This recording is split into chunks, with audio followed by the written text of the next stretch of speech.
high blood pressure at taba. So bakit nga ba hindi naman problema ang taba doon sa mga tao who are high blood? It's because, again, short answer is, it's not the fat. Hindi po taba ang nagdudulot ng high blood pressure. Yung pagtaba natin. Hindi yung kinakain nating taba, kundi yung pagtaba natin. And bakit tayo tumataba? Napakasimple. Masyado nating nasi-stimulate si boss insulin. Insulin is a hormone na nagdidikta sa katawan natin to produce more fat. Paano nasi-stimulate si boss insulin? Paano siya gumagana pag tayo ay kumakain ng mga pagkain that are highly insulin stimulating. Ito na nga po ang mga nakalista dito sa ating food guide, sa stop section ng food guide, yung pulang bahagi, stop section, mga pagkain hindi natin dapat kainin. When you eat mainly from the go and the pause sections, your weight changes in a positive way. Paano? Hindi nagdadagdag, bumabawas because you no longer stimulate the hormone that's responsible for fat production. So ano mangyayari? Then you will lose weight. And this is in spite of kumain ka man ng lechon o kumain ka man ng nuts, kumain ka ng itlog every day. But if you stick to low carb, then you will notice na mangangayayat ka, papayat ka, magbabawas ang timbang mo. And in that way, especially sa case ng essential hypertension, na talagang lifestyle ang usual na cause. Although yung essential hypertension, they say that it's something that you can't really define yung cause, but many times it's really the lifestyle. So kung lifestyle yung cause, then lifestyle din ang sagot po. Okay, so high blood po at taba, again, doon sa mga merong high blood pressure, hindi po fat ang issue.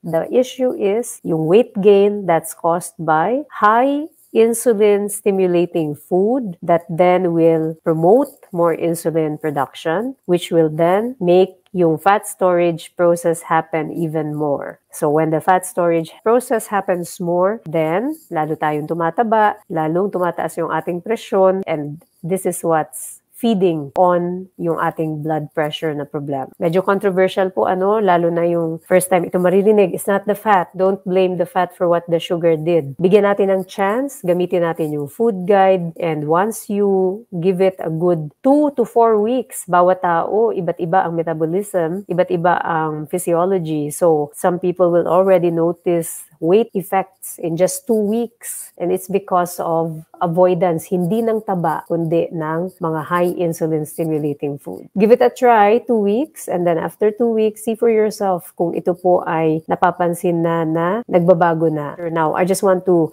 say also na hindi naman lahat ng high blood pressure is because of lifestyle. Meron ding mga blood pressure that are caused by other things. So I'm specifically talking about lifestyle related na high blood pressure.